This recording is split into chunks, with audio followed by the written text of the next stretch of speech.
Welcome back to another exciting episode of Hobby Time in the Murder Basement, where today we're following up with the Interviewers Interviewing Interviewers episode with Uselesswizard. He's a fantastic miniature painter and Twitch streamer who also does live interviews. If you did not catch the first episode, go back and watch it. It's excellent. We have a great time. Thanks for joining us. Like, share, subscribe. I really appreciate you being here.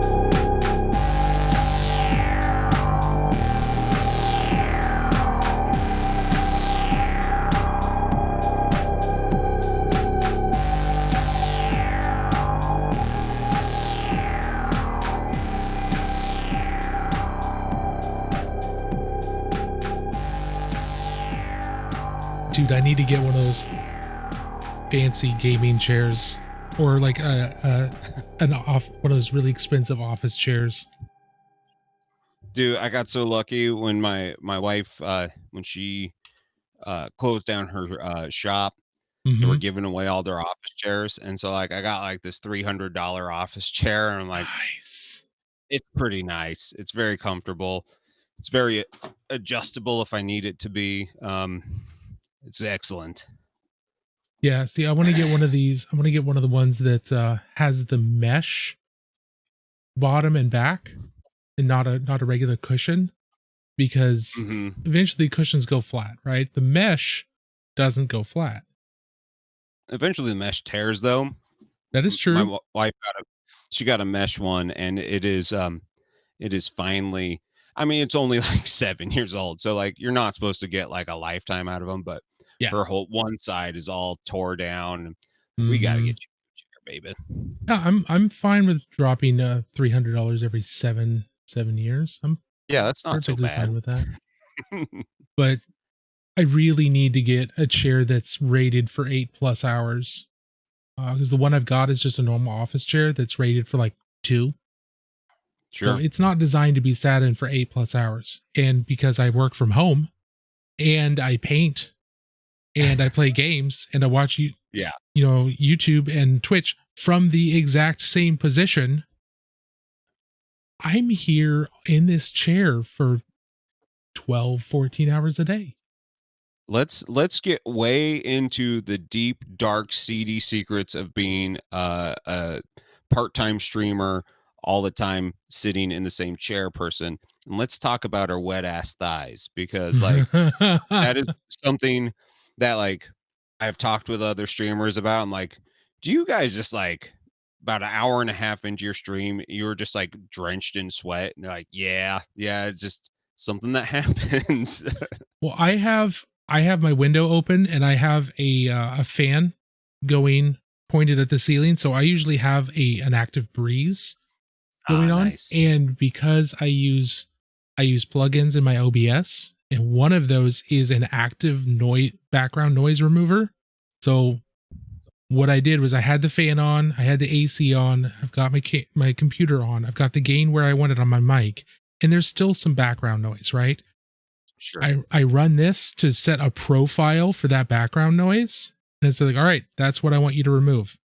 And then when I start talking and do everything else is actively removed. So none of it comes through my mic. And so I've got a fan going, and I've got AC going on when it's really hot, and it's all removed. So plus I always wear basketball shorts or something. That's smart. That's really smart. I have a room AC. As you can tell, this is not a basement anymore. The murder basement, while it does still exist in our hearts and in our souls, it is too hostile to stream in. So I converted my music studio to my painting studio. So now I do both music and my miniature paints. Nice. I do them all now in the same spot, and so I can stream and have fun with them. It makes it weird and hard. Patrick M, I am looking for what the plugins were called. It's one group of plugins that you get to do a bunch of audio stuff. Real plugs. Look up Real Plugs Edition. It only works in OBS Studios. It does not work in Streamlabs OBS.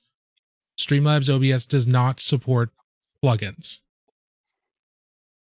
Yeah, but Streamlabs has a pretty decent noise canceling thing. You can do some pretty cool things with it, but it won't get it all. So like if you are using Streamlabs, get a good mic. Like let's have some real talk. A good mic if you want people to stick around. What type of mic is that? So this is a Heil PR30. Okay. It is not a cheap mic, but it is it's like an instrument mic. You're meant to like mic like kick drums and stuff with it.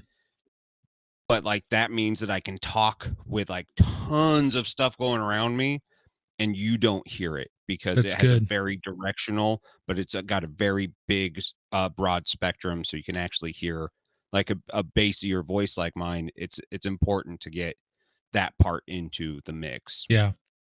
See, the mic I've got is a Samsung Q2U USB. I can do XLR.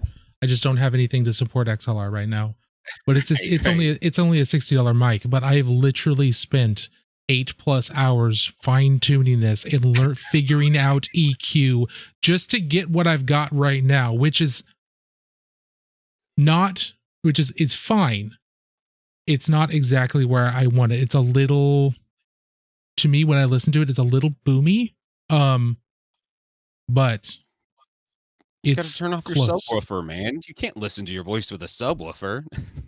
How do I get all that bass?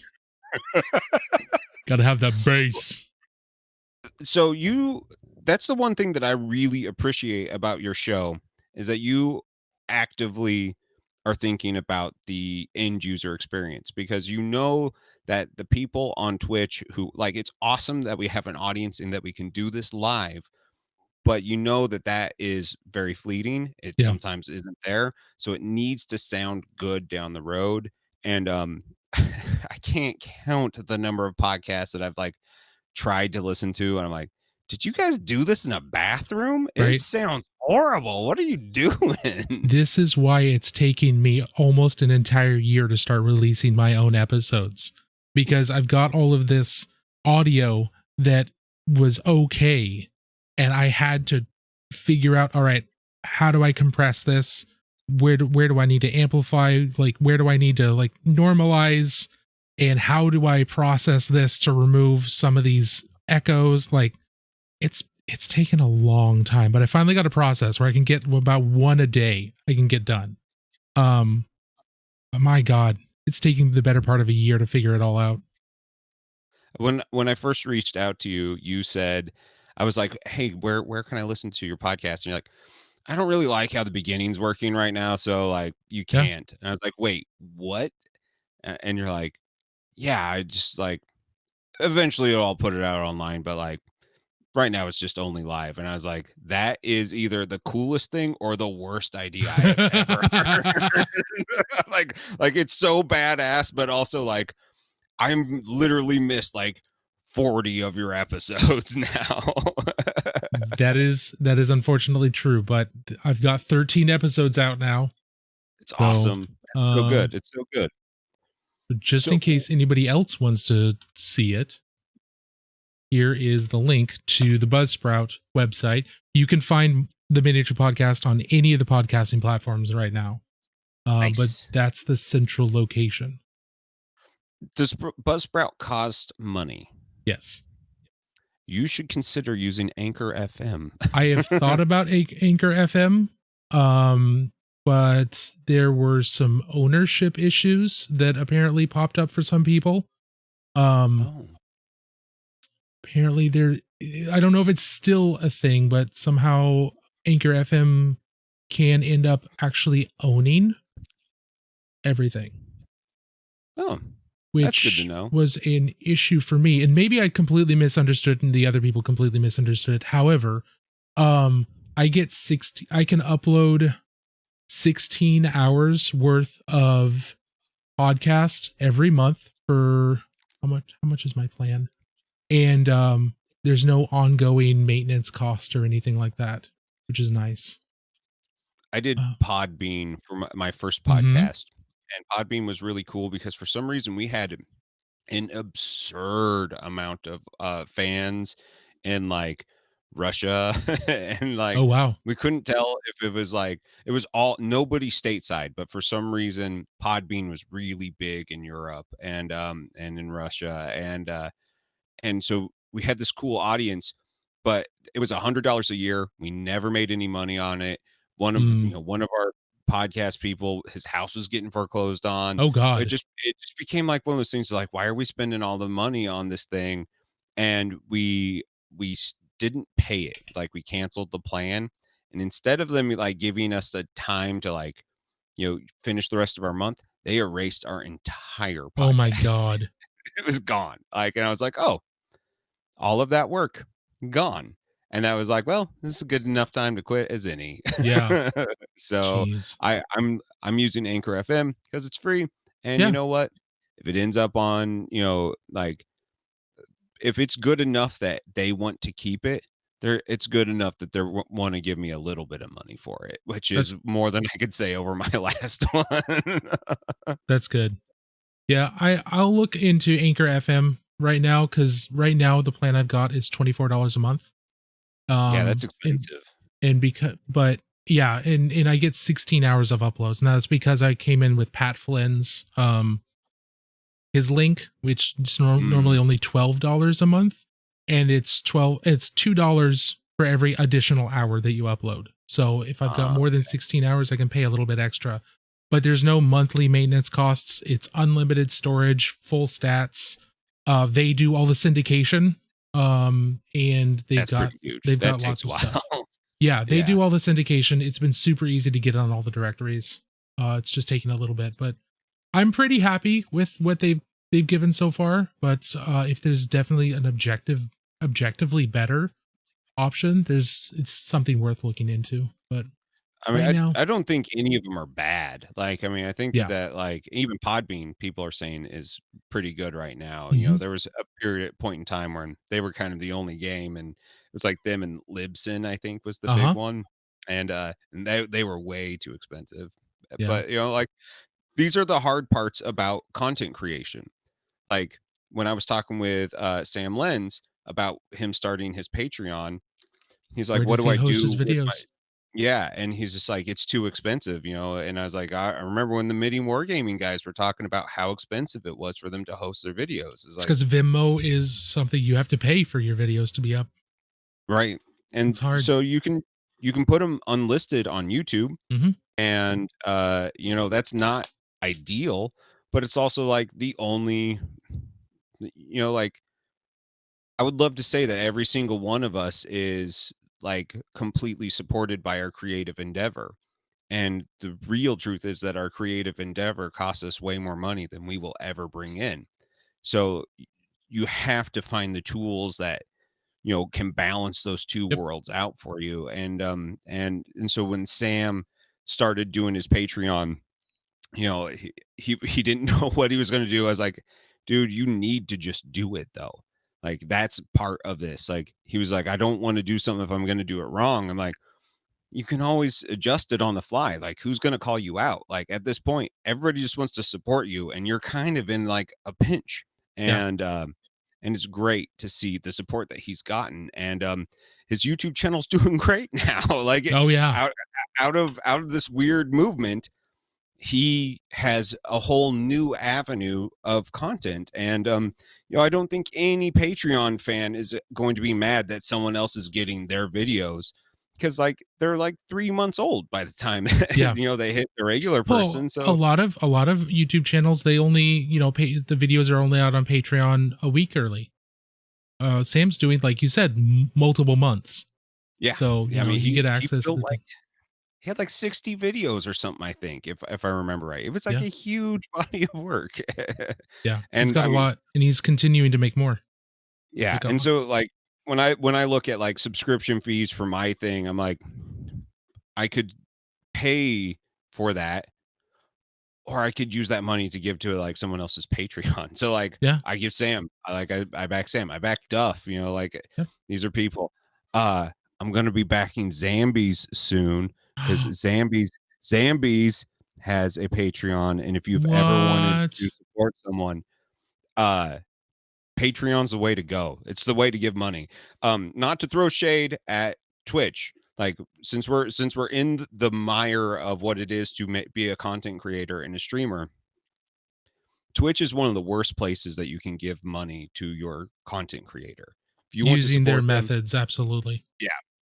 If you want to support them, do the donate button, find their Patreon, literally find any other way, buy their t-shirts, buy a Duchess if you need it. But you know, like Zambies, I blame Heath, he talked me into it. I did. But like the idea of giving Jeff Bezos like 2/3 of the money, like sometimes makes me physically ill. Especially when you think about how much work you put into a creative stream. It's not like playing video games. Like getting paid to play video games, even if you are getting the worst cut of it, like that's cool. But like we work at it. Like, I mean, Mm-hmm. how often do you spend, 40 hours over the course of, like 2 months working on like a model at the end of the day to not get a paycheck from Twitch? Like I just got my second paycheck from Twitch, Mm-hmm. and I've been doing it now for 6 months. But it's not a paycheck. No, but it feels like work though, right? Yeah, Like that's it true. feels I like think work. I think you I agree that if you want to support the streamer directly, one of the best ways that you can do that is either through a donation or a Patreon, because they're going to get more money. Yeah. There are benefits to doing subscriptions, and I have absolutely no problem with getting subscriptions, because the higher my subscription numbers are, the more emotes I get. The more Good emotes I point. can do. That is I actually like really good. I like being able to do more emotes. I like being able to buy emotes from Zambies and Sure. do those types of things. But if you have a problem with the way Twitch is being run, or with giving more money to Amazon, use Prime or donate or do a Patreon. Do one of those if you want to give the most money directly to them. Yeah. If you want to see Twitch continue to be a platform, sub buy bits, things like that, because the reason Twitch is forcing people to run ads by doing pre-rolls and mid-rolls now is because nobody's doing them on their own, which means Twitch is not making money. No, Twitch doesn't make money. Twitch runs at a loss. I guarantee you. Is 100% guarantee mid-rolls, you. Sorry. When did that happen? When did mid-rolls happen? Because you mentioned that earlier, and I was like, wait a second. I've never heard that, and now it blows me away. Look on their blog. They announced an experiment where they're going to be starting to do mid-rolls. Now, the only time you will ever get a mid-roll. Now, I've had a couple people say they got a mid-roll in the middle of my stream, which is why I start doing the 3 minutes of ads, because running 3 minutes of ads means I'm pre-roll and mid-roll free for the next hour. If someone gets a mid-roll or a pre-roll when they come in, there is like 15 to 20 minutes where they won't get a mid-roll. So no one's forced into it. It's on a per user basis, because sometimes people will get a mid-roll and nobody else does, and they're not subs. So it's something Twitch is experimenting with, and there was a huge uproar, but there wouldn't have been uproar if people would have like taken Twitch seriously and said, oh, we should probably run ads, that way pre-rolls aren't a thing, because Twitch needs to make money, because they don't. True. They make a huge amount of money, but almost none of that's profit. Twitch is probably one of the least profitable parts of Amazon. And in Amazon being a major company, that means that Twitch could go away if they don't start making money. Very that does easily. Totally make sense. And then, yeah. I mean, like, Mixer went away because they couldn't make money. That was like an insanely fast. I think they had one good year. Yeah, and insanely disrespectful. The way they shut things down at Mixer was shameful. Yeah, and I don't want to see that happen because Twitch. Here's the one thing, I want.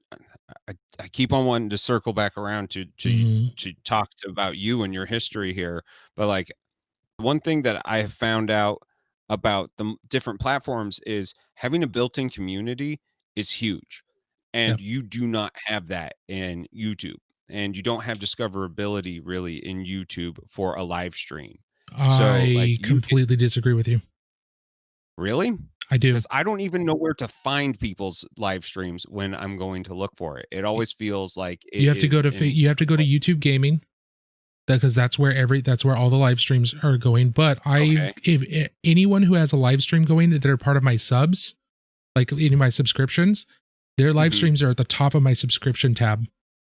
Right. They're And always there. I have noticed that, but that is only the people I'm subbed to. Like, what do you do for the Sure, people who don't have that? Like, there are other being part of videos.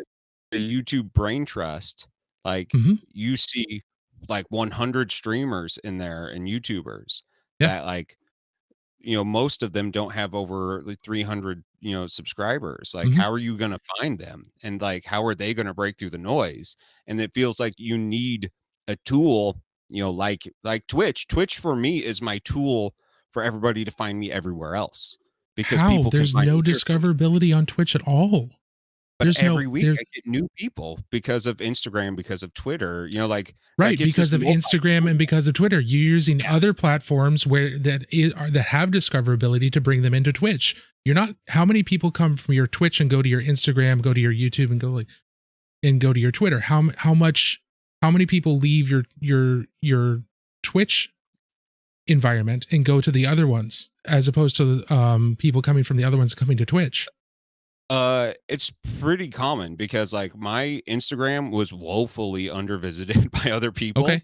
And so like and maybe I'll hit a tipping point where like it's the other way, but I will find people in from Twitch chat that are following me on Instagram later that day. And I'm Mhm. just like, where have you been? Where have all of you people been? Like, what is going on? Like, and maybe that's just the problem with content creation. You can't just rely on one thing anymore. You have to be Absolutely. on so many different platforms, even to break through. It's so tough. Absolutely. Um, you know, from in my experience and the people I've been paying attention to, and the marketing experts that I've been paying attention to on both Twitch and YouTube, is Twitch has very little discoverability because it has no way of bringing in new users. People that are already here, who are already part of the Twitch mini painting community, yeah, they'll find you absolutely, because we're Sure. super supportive of one another. Um, Yeah. and Raids that's are the wonderful. It's greatest thing. great. Yeah. For our community, yeah, absolutely. I think grades are really good. But if you look at any of the numbers for outside of the miniature painting community, raids are not useful. Hosts are not useful. And there's no discoverability. People will Hmm. not find you when you're 50 rows down in Call of Duty. Okay. Right. Right. The only reason they True. find us is because we've got like what, 3 or 4 rows Yeah. in Warhammer, and let alone art. We've got the miniature figures tag that gives us only a few rows, which means our discoverability on Twitch is really high, but Sure. our the number of streamers is really low, and the amount of people that actively seek those out and watch them compared to Call of Duty is incredibly low. True. Um, True. if now it could be that our entire community is an exception, but the rule of thumb for Twitch in general is Twitch is not a place to be discovered. Twitch is a destination that you draw other people to from platforms that have discoverability and algorithms. Twitch has basic primitive algorithms, and that's been proven, but they're really primitive. They do not have YouTube's, next level next to military grade algorithms and AIs. Instagram's got good stuff. If you can bring people, if you want to grow on Twitch now, you have to do that other content on those other platforms and funnel them to Twitch. True. True. Now, you make a really good point that you are growing every time you stream here on Twitch. And I think that's because of the way our community works. We have a very engaged audience and a very engaged group of users or of streamers, which is wonderful, but I think it really bucks the trend. Yeah, I would 100% agree with it bucking the trend, because I have a buddy and he has been doing he does retro video games, and so he picks the worst video games. Like he tried to do a Superman 64 stream. You can't play Superman 64. It's impossible. And that is how he has built his community off of, I'm going to play all these old games. And if you look up Superman 64, I guarantee you there's only a couple of streamers. And if you look up those retro games, there's like, if he has 5 people watching him, he's probably pretty high up on the number of rows. He's probably first, second, or third. And he's pulling like painting numbers. Like he's in that like 30, 40. And I'm just like, dude, I'm so happy for you that like you have like, I can see what your weird niche community is doing versus my weird niche community, and see the parallels between the two. It's really fun to watch. So Raven Vulcans, if you would like to see him, he's great. Raven Vulcans, I may have to check him out. So I love some good retro. So I'm sorry, I just totally went ham on the Twitch and discoverability thing. No, I love it. That's what we're here for. If you guys haven't realized, we're way deep. We're like 40 minutes deep into a Murder Basement episode. This is how I work. I don't ever have an agenda when starting one of these episodes. I have things that I want to like pilot into, but I want to hear real life experiences from the people that I'm talking to. And now, Ryan, how long have you been doing Twitch? October 24th will be 2 years. Okay. Why did you choose Twitch? Why did I choose Twitch? Okay. I was on several years ago. I was on a road trip down to LA with a couple of friends, and we stopped and when we got to LA,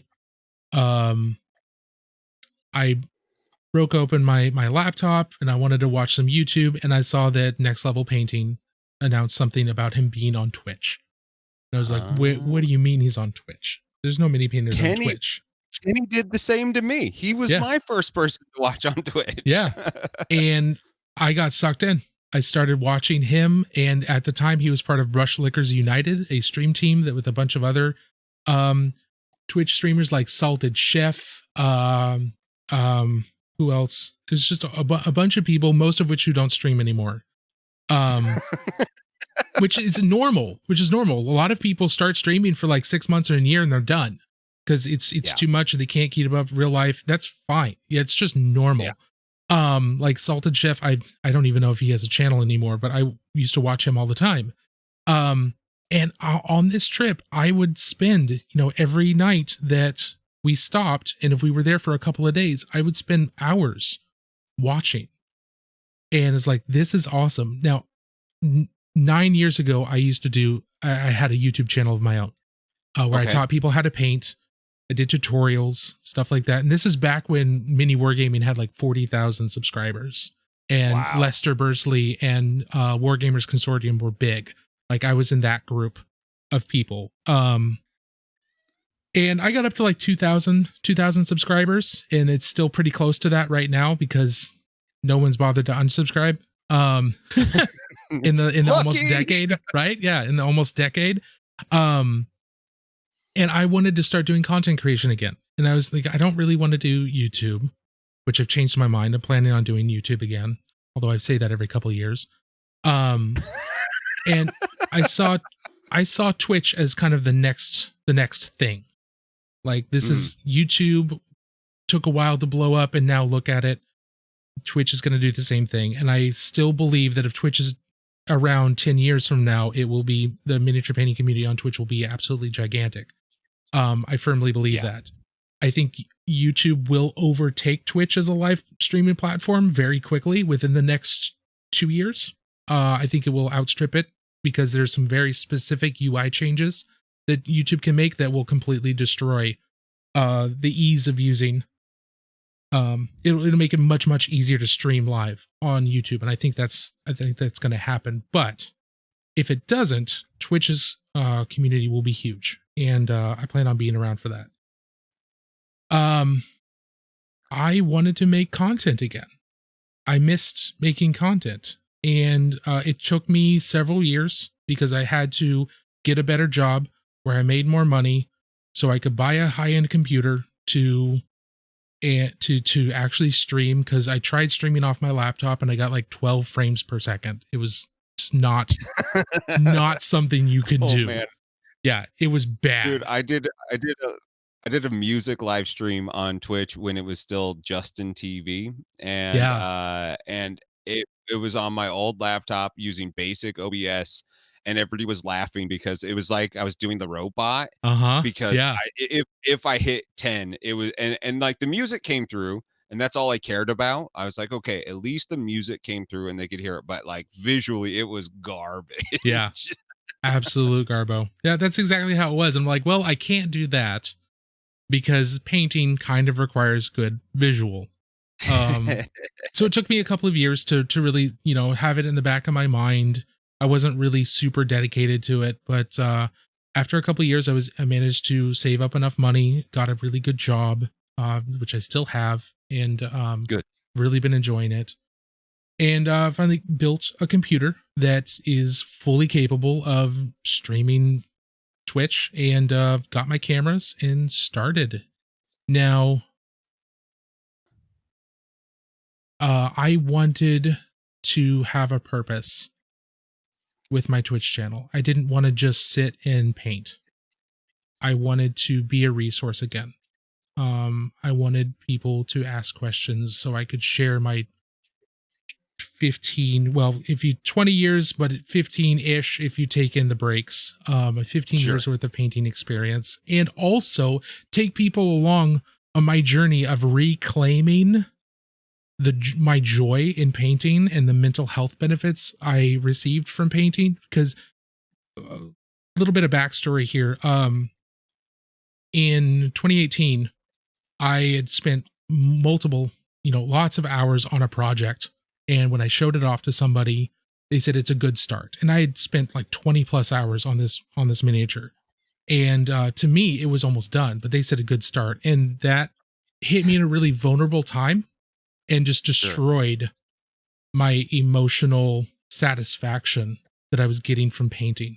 The relief, the creative juices that I was releasing, everything just got destroyed. And it wasn't fun for me anymore, because like, I put my heart and soul into this, and somebody, in admittedly a very vulnerable, emotional point in my life, those couple words just destroyed it. It robbed all of the joy from me.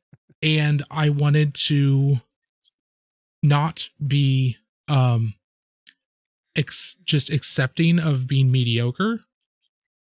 So not only did I want to be a resource for people and answer questions, but I also wanted to take people on the journey of me reclaiming that joy, reclaiming the skill and the mental health relief that I had from painting, as well as pushing myself to be a much better painter, and take people on that journey.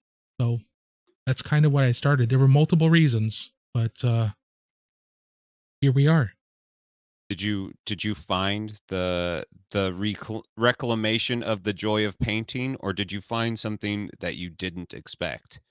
Because I found something I didn't expect. I very much enjoy painting again. There was a period after the first year of streaming, I took 2 months off because I was forcing myself to stream. It wasn't good. And I recognized it wasn't good. I was trying to figure out how to really enjoy myself streaming, because the more I did it, the less I enjoyed it. And then I saw people like Impending Duff and all these other people like, I love streaming. I can't wait to get back to it. Like, I would love, in my mind, I was like, I would love to never stream again. I would miss creating content, and I would miss teaching people. What can I do to change things up so that I enjoy this again. And so I took 2 months off and I decided to do the podcast. Oh, nice. And I decided, okay, I'm going to do the podcast and I'm only going to stream painting 2 nights a week. Right. Well, actually it was 1 night a week and one night podcast. And I got back into that and I was able to stream I painted for 1 night a week. And I did the podcast on the other, and I didn't do any painting before or after the podcast because I wanted that to be specific. This is what this night is for. Right. And I got back into it, and for a while I was just doing the podcast. I was doing 2 to 3 episodes of the podcast a week. Ooh, I've been there. That is hard. That is mentally hard. Man. It was really, really difficult, but it was nowhere near as exhausting as painting 3 times a week because I had structure and I didn't have to try and entertain chat for 9 hours a week, which for me, an introvert, is exhausting. Like I enjoy talking to people, but I get so tired, just not tired of talking to people. Dude, chat. I love you guys. I'm looking at this chat here. I'm looking into the camera. We love you. Thank you. Don't ever change. Yes, absolutely. Like, you guys fucking wear us out. Like, you guys need to understand that sometimes you'll wear us out. And so it's not that we don't want to talk to you. Don't take it. Don't ever read too much in if we get quiet. It's hard. It is. You're talking to a vacuum, hoping that what we say resonates to little chat bubbles on the screen. Yeah. That doesn't translate to like an interconnective thing. And so like I see like Megan's out there saying hi. Hi, Megan. Thank you so much for being here. I'm so glad that you're here. It means the world to me. But it's also like sometimes you'll pop into stream when I'm already like wore out. And I'm like, I missed her. It's gone. I'm gonna be bad. I'm so sorry. And I wanna absolutely double down on what Heath's saying is like we love chat. We love chat. Yeah. We love lurkers. There's nothing wrong with lurkers. Lurkers get our numbers up. Lurkers make us feel like there's somebody there. But keep in mind, chat is still just a bunch of chat bubbles. Yeah. It's hard to remember. Yeah. There's the delay. Oh my God. It's so hard to remember that there are living, breathing people on the other side. As much as we have to project and actively remember, that's a person, that's a person, that's a person, as opposed to a random stranger on the internet. Yeah. I don't remember names. I remember faces. There's no faces. It's so hard for me to remember things that have happened in people's, like, what projects was, Joe Blow 64 working on 3 weeks ago when he was in chat. Like, how do I remember that? And you try so hard of like, what did he talk about? Or what did they say? They were working on some Space Marines, or was that this other person? Just keeping all of that straight in our heads is exhausting. It gets easier. It gets easier, but it is exhausting. And I love chat. I love you all. I love my regulars, but it does not change the fact that it is difficult. Yeah, and nobody warns you. Like when you release music and it goes out into the void because no one listens to your music, not even your friends, like you just know that there is no, like, I've done this thing and I'm not expecting anything back. Mm-hmm. When you're on Twitch, you're talking to the void and nobody is there. It's the same feeling. But when the void starts talking back, like then you're just like, what do I do here? Like, how do I keep this going? Because there is an actual connection being made. Absolutely. Because these people are learning about you. Absolutely. And eventually you will learn about them. Mm-hmm. But that is something that like nobody can prepare you for, that the emotional toll that can take. It's very different. And I know we got on this Patrick M. That is a really good point of like flashcards. Write down the person's name and something they did for you to remember. That's it. Yeah. For How to Win Friends and Influence People. Amazing book. Everyone should read that, by the way. Really, really good. Or listen to it. It's on Audible. But I kind This of got episode's sponsored by Audible, though. So Audible hopes you enjoyed this broadcast.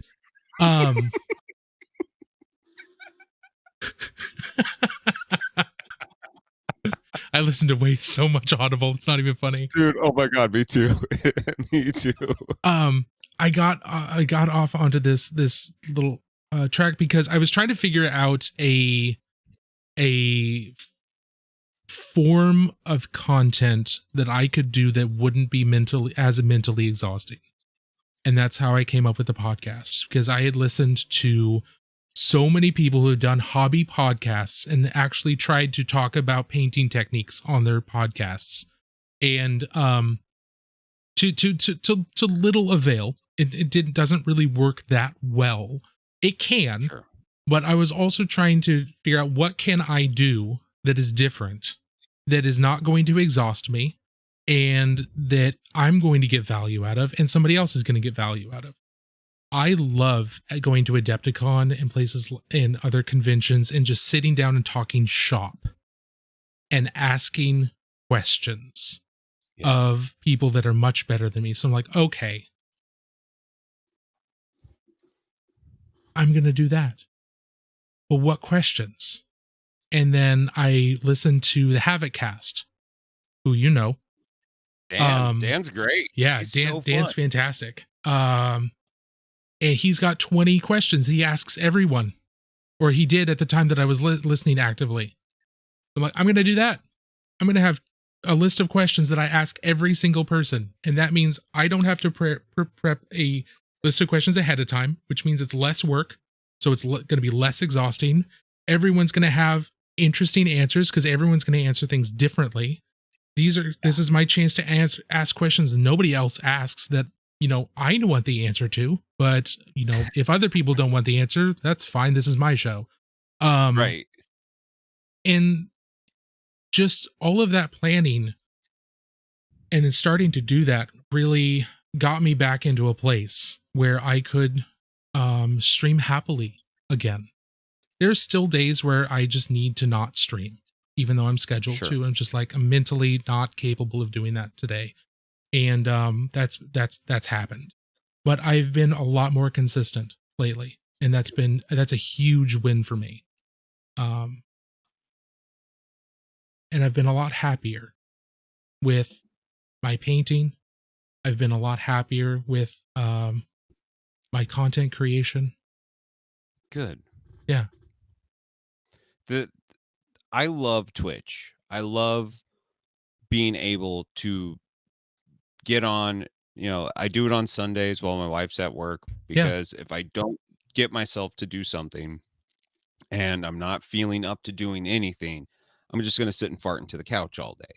And Twitch has given me an outlet of creativity, of connection, of, it's made me think differently about this hobby and my time spent doing things.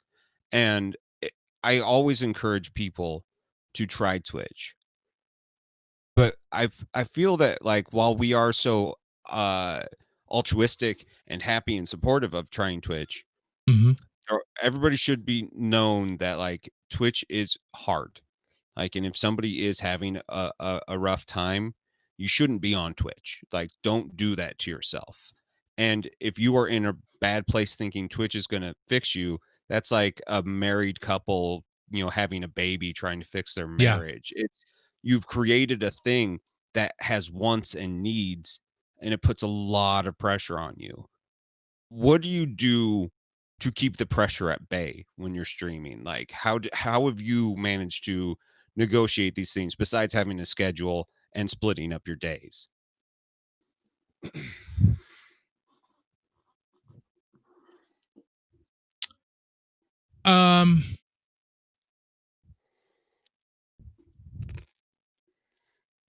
There's a couple ways I can answer this. One, I have a day job that I enjoy, that I'm successful at, so I don't have to look at Twitch for any kind of financial support or anything like that. That takes a lot of stress off. Sure. I know there's plenty of creators out there that they're doing this as their day job, and that makes the stress a lot higher. I totally get that. I don't have to deal with that. I make Sure. very good money not doing this, so the financial pressure is off.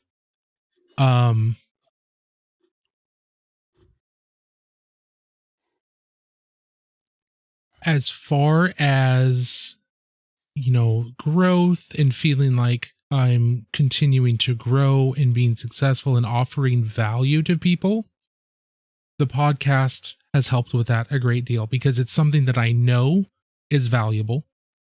Mm-hmm. And it's something I enjoy doing.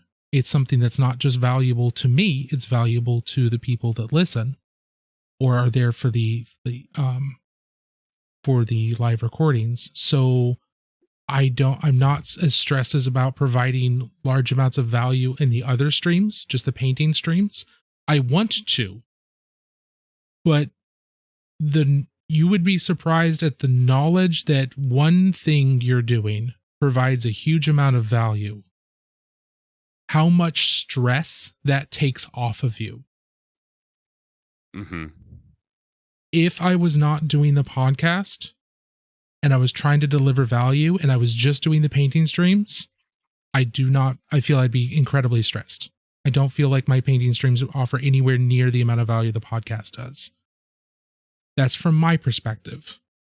Mm-hmm. Reality may be completely different, but if we're talking about emotional health, my perspective is the only one that matters. Right. Exactly. I'm just being brutally honest. No, that is the most true thing I've heard in a while. Like, it doesn't matter what everybody else is at. If I'm not doing good, nobody's doing good right now. Yeah, and I want to be doing good. That way I'm doing, that way everybody else. That way I'm happy and I'm able to feel confident that other people are getting value out of what I'm doing. I am so desperate to provide value and justification of why I'm on Twitch that if I wasn't doing anything, there's no way I'd still be doing this. There's no way. If I was not doing the podcast, there's no reason for me to be on Twitch. I am doing nothing different, nothing unique than any other Twitch streamer. And I'm trying to figure out how to fix that. Because the imposter syndrome is huge with me. Yeah.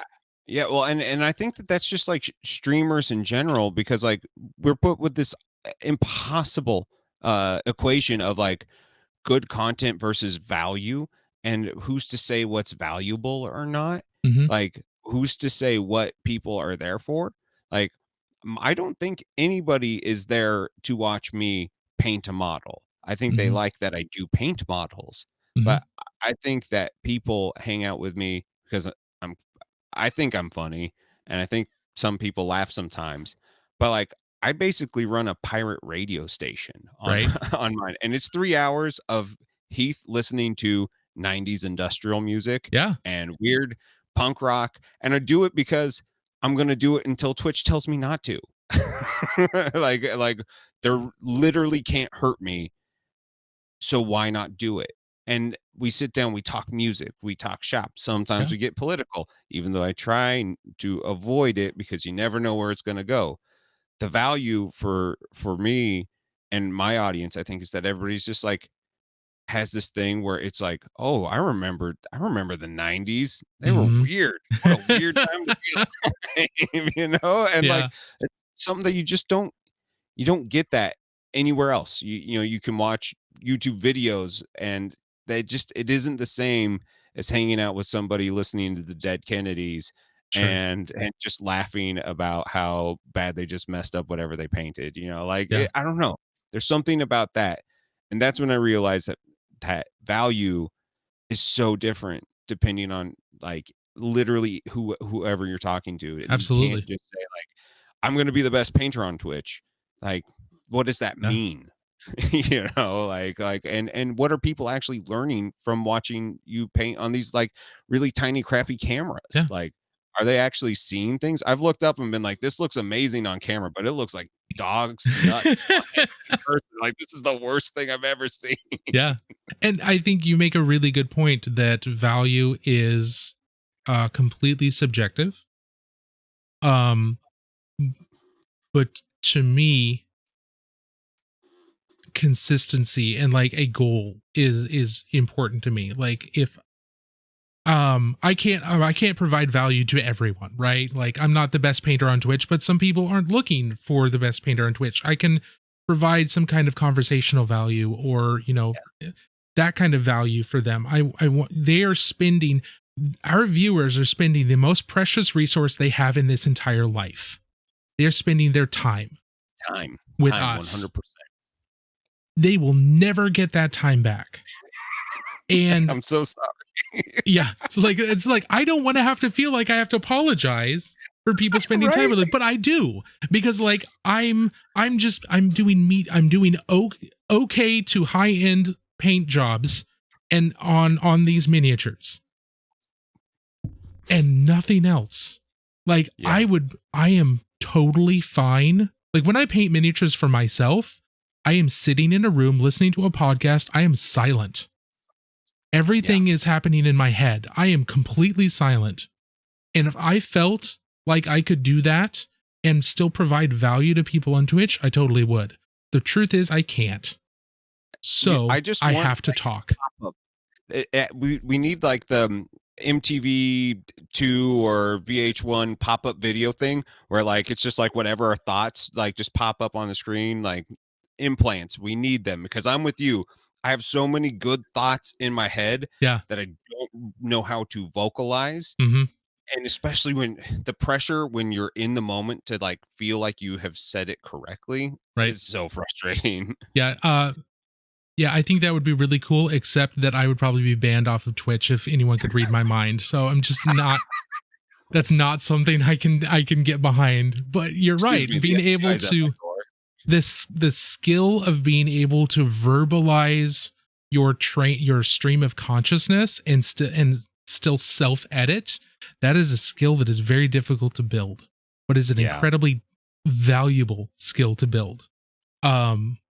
Because it means you're taking people through your thought process of like, this is the effect I want to do. This is how I'm going to approach it. And then, the people that are trying to learn are going to get value out of that.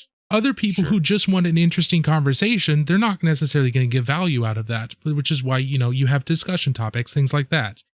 There are people that watch people like XQC or Trainwrecks play video games, and they're just there to watch someone get angry and scream at the camera. That's how they get value. How funny would it be for a Twitch streamer?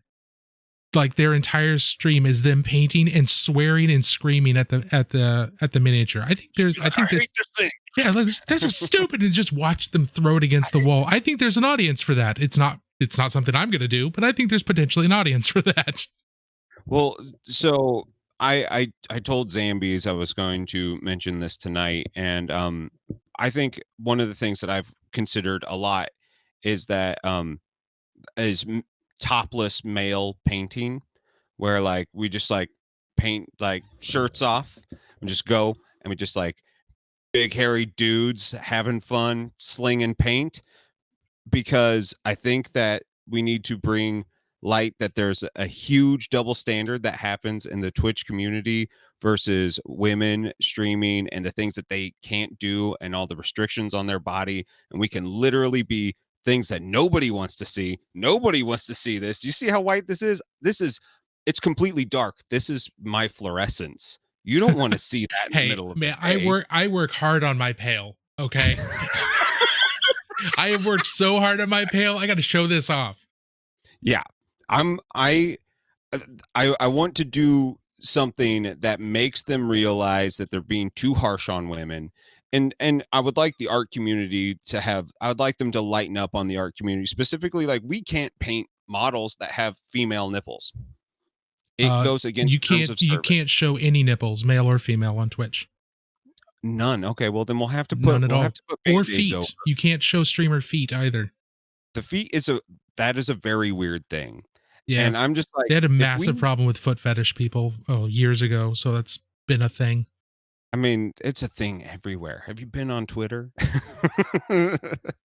It's I would love to see the Twitch community like be cooler about things like this. Like I have a mature stream because I have no idea where it's going to go and I don't know how to censor myself.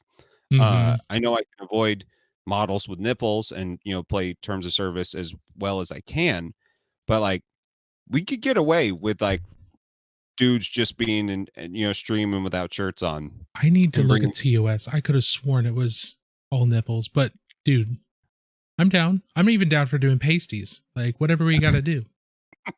But I mean, I think that we need to say that like these things are ridiculous, and stick up for our women streamers to not have to worry about these things and not have to I worry agree. about. Being a female streamer is, by every data point that you could study, in every study that's been done by people like Devin Nash and a bunch of other things, every data point shows female streamers have it so much more difficult than male streamers. They do.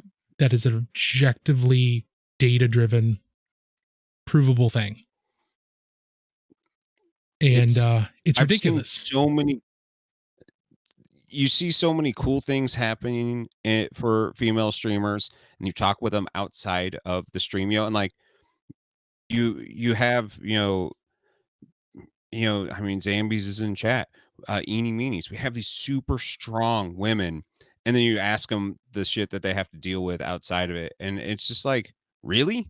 Like, I don't even have mods. Like, I don't don't either. feel like I don't think you should be a woman streamer without like a team of people protecting you from the shit that comes because it's there and it's always hiding behind things. It's not fair. Yeah. It's not fair It's at not all. at all. And it's really frustrating. And it's not the women's fault at all. It is the fault of No. of a lot of really badly socialized and badly brought up men and other men that allow it. Yeah. So this is something where men have to be an ally, and people may say that I'm being an SJW on this, and I'm fine with being an SJW on this. Men have to do better, and men need to call out other men for this type of toxic behavior because it's disgusting, and you are making other human lives miserable. Yeah. If someone has asked you to stop on stream and you continue to push in chat, you're a fucking dickhead and you need to stop. Like you need to stop because the other person, the person who's entertaining you, that is this thing that, there is this weird little like, antagonistic relationship between chat sometimes, especially if you have like a bunch of like, like chat points and things where they make you do things and dance monkey dance shit. Yeah. You need to understand that literally every time you type something in and you hit enter, you are affecting another human's life. And if you are even remotely making someone on the other line, feel uncomfortable, you need to like stop right now. It's not fun. It's not cute. Yeah. And that's one thing that like I get really mad. I get really mad. I can tell. I can tell. I think Megan just made a really good point in chat that women can be toxic too, and that's very true. So true. I'm speaking as a man that I need to be more active in calling out other men, which I try to be.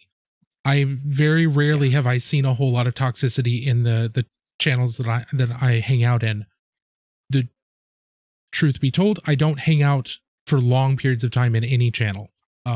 Really. Yeah, I'm the same, unfortunately. I just don't have time. I have too many friends and not enough time. So dude, I feel you right there. That's real. The Twitch mini painting community is getting to the point where I simply can't watch all of my friends. It's not possible. But we need to be able to call women out too when they're being toxic, because women can be toxic. But as men, it's our job to stand up against other men, because those other men are not going to listen to if they're being toxic, they're not going to listen to a woman, because why would they listen to the person they're being toxic towards? They're already targeting them.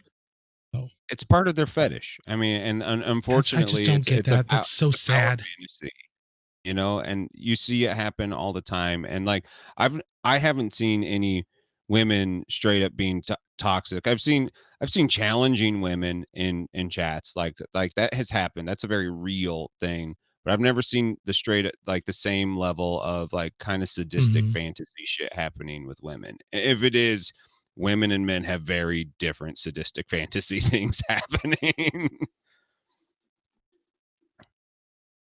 Yeah, absolutely. And I think that is very true, that men and women have different end objectives, which means that the way they troll and the way they're toxic to people is going to be objectively different. Sure. So we just have to be aware of that.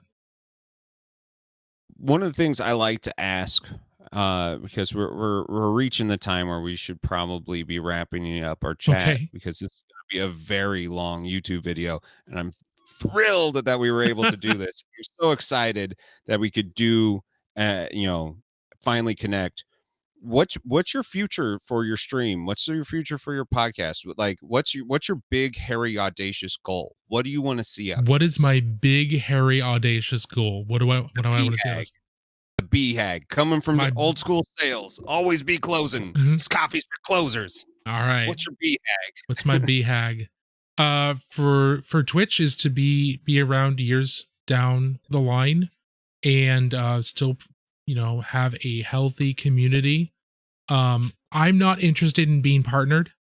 I think for me, Twitch partnership is overrated. It's not something I'm terribly interested in. Because I want to also be able to change to switch. So if you're a partner on Twitch, unless you negotiate it, you by contract cannot stream anywhere else. Period. No shit. So because it's part of your contract, you are exclusive to Twitch. I'm not interested in that. If YouTube takes off or another platform takes off, I want to be able to switch over there. So for me, I just want to be streaming and creating content and teaching people years down the line. Like, my goal is to be Vince Venturella, painting and just have this huge library of content that is accessible and there to teach people how to paint. That is what I would like. I don't know if there's a space for another type of person who does that. So I'm still exploring that. The podcast, I want to talk to sculptors. I want to talk to game designers. I want to talk to community managers. I want to talk to more of the best painters in the world, like Roman Lapat, Banshee, these other people. I want to be able to have these interesting conversations that filled with questions that few other people are asking, and provide that to the world. Another window for people to see who these artists are as people, kind of like what you're doing, but in a slightly different way. Sure. That's what I want. And if I feel like the podcast is done and I don't want to do it anymore, then I'll just stop. I'm okay with just stopping. But I mean, not everything has to go on for forever. yeah, They're like, endings are beautiful. absolutely.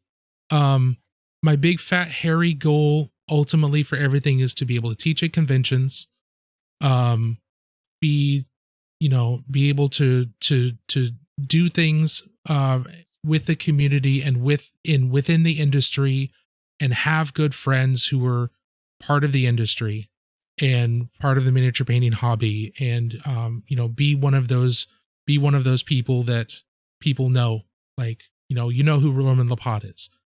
I would like Right. Uselesswizard or Ryan Meggs to be there, that kind of a name. Sorry, I have been calling you by your name all night, but fine. I don't want to say useless wizard over and over, and I don't want to call you useless, because you're very much not useless. Like, I love your voice, and I'm so glad that you're in this hobby.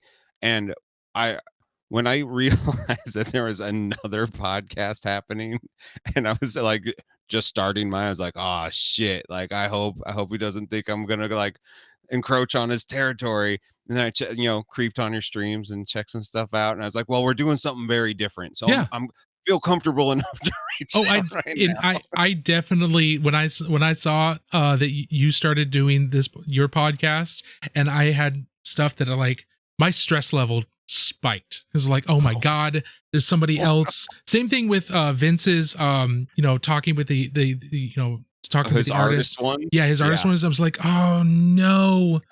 Other people are doing the same thing, but we're doing it in separate ways. So I think we're getting, we're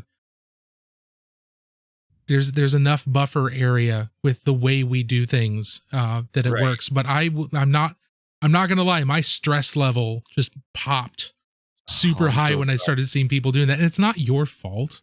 It took me almost a year to get the first episodes out. That's totally my fault.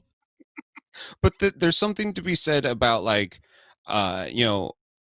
you have paved the way. You made people feel comfortable with the idea of being interviewed, specifically being interviewed live, which was a way harder than I was expecting it was going to be. I had a couple moments. But like it's really cool that you've done that.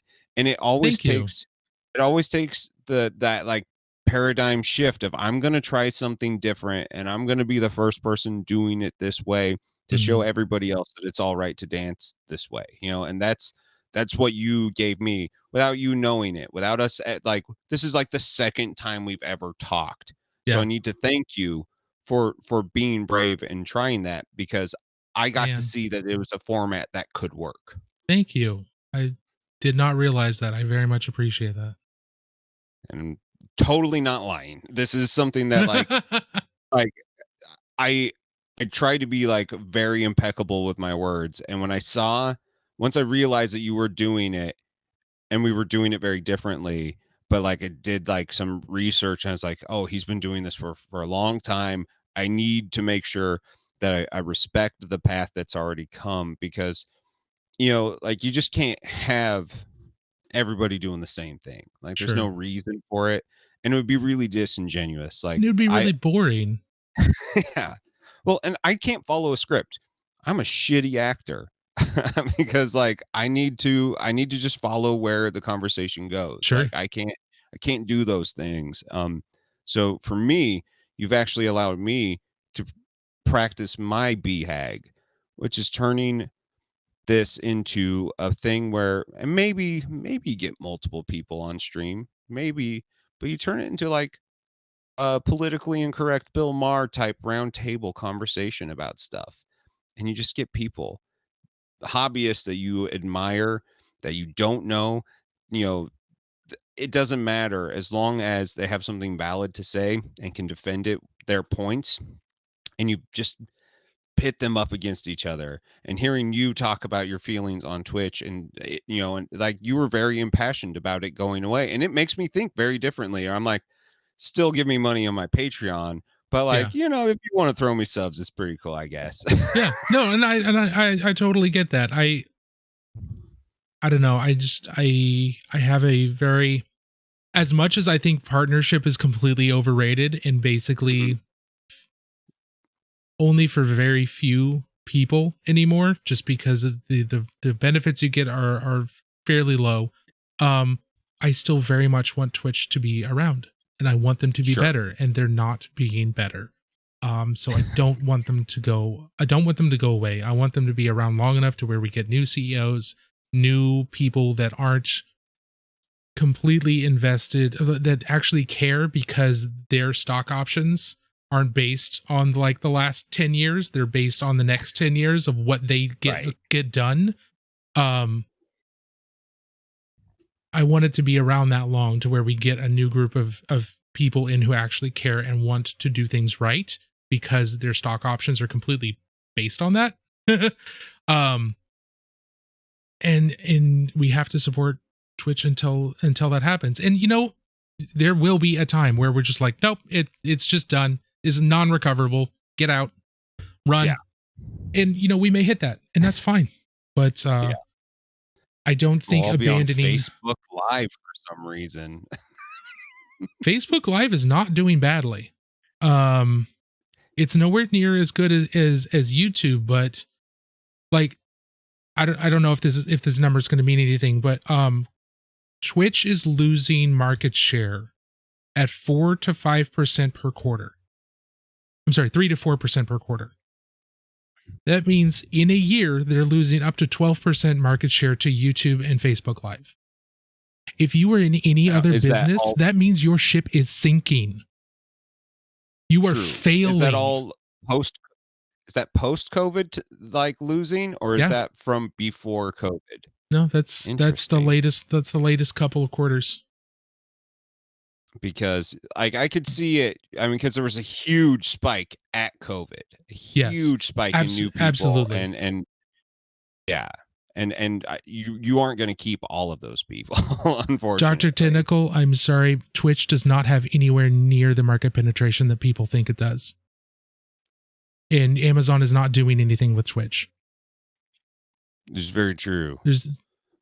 Amazon bought it just so that they would have a place in live streaming, but they haven't actually done anything with it.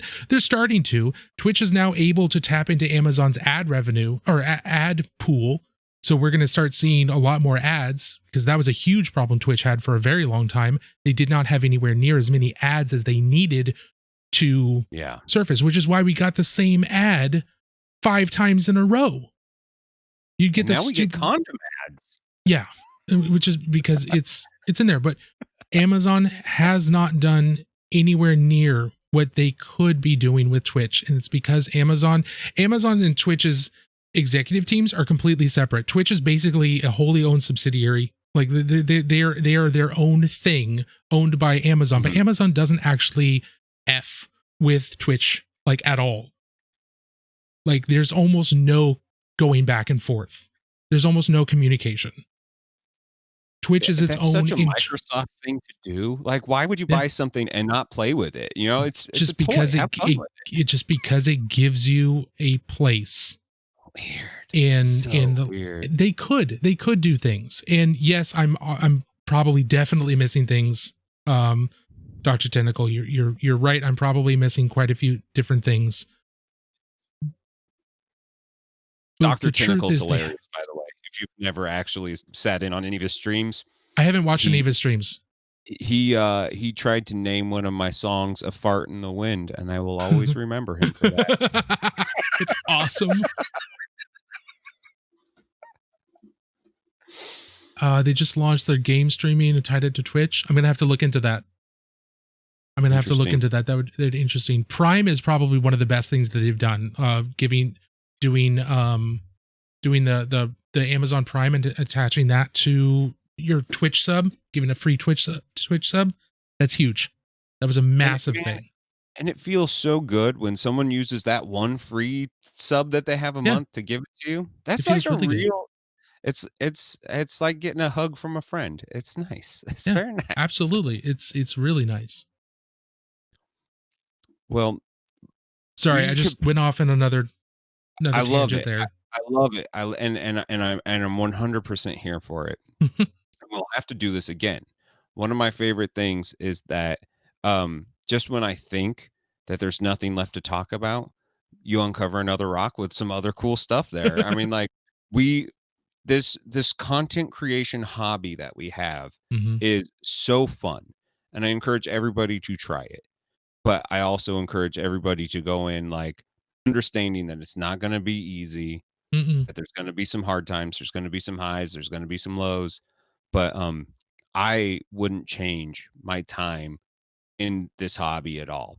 And part of that is because I get to meet people like you, because I get to hear what you think about it. I get to meet people like Eni and Zambies, and definitely the best part of it. Those are the things that, like, as I get to know these people, I start to understand that I'm really not alone in this world. There are so many people like me, and I'm glad that they're all here. And somehow this has been the magnet, and we've all shown up to Stonehenge, only it's Twitch. It's weird. Yeah. And if there's one thing that I could say about doing content creation is get into it. Do not do it as your day job. Uh, not for a very, very, very long time, if ever. Have a solid job. Stick with it and Yeah. do the content creation on the side. And eventually you might be able to quit. Odds are you won't, but eventually you might be able to. So there's nothing easy money about this at all. You are always working at like pennies per hour. Don't let anyone let anyone say otherwise. The one thing that I've realized about content creation, even the people at the top, like Maniac is not making all of his money from his Friday videos. It's his Patreon, it's his t-shirts, it's his multiple streams of income. You have to have like $15 here, $15 there, Yep. $100 here. And eventually it does add up. But man, it is like, it's when people see streams like, and people like, oh, that guy just got all this money given to him for the just painting. You might only get that like once every like 2 weeks sometimes. Like I've gone weeks without a sub and you're just like, yeah. that feels weird. Yeah. and you just have to roll with it because what else are you gonna do? In 2 years I've had one donation. It was for $5 and I remember it. It was awesome. I've had plenty of subs and I tried to point out I'm in a good position to where I don't need any of that. So please don't. Sure. It's there if you want to, but please don't. It's never expected, anything like that. I literally do not need the money. It's nice, but I literally do not need the money. I love Reiner's attitude. It's never expected, but always appreciated. Absolutely. Absolutely. It is like the way it rolls off his tongue. I'm like, God damn it, Reiner. That's beautiful. That is beautiful. Well, Ryan, we should probably wrap it up here. All right. Thank you guys so much for joining us, watching us talk shop. I know it may not always be what everybody's expecting from a Twitch conversation. Thank you for making it through another episode of Hobby Time in the Murder Basement. I really appreciate your support. If you'd like to continue the support in other ways, I do have a Patreon. The link is down below. Proceeds from that will go to pay for new equipment, subscription fees if I need it, and graphic design stuff. I'd like to help build this channel. So any of your support is, while never necessary, is always appreciated. If you want to see more hobby stuff, you can head on over to Twitch. I generally stream on Sundays at noon. Thank you so much. I really appreciate it.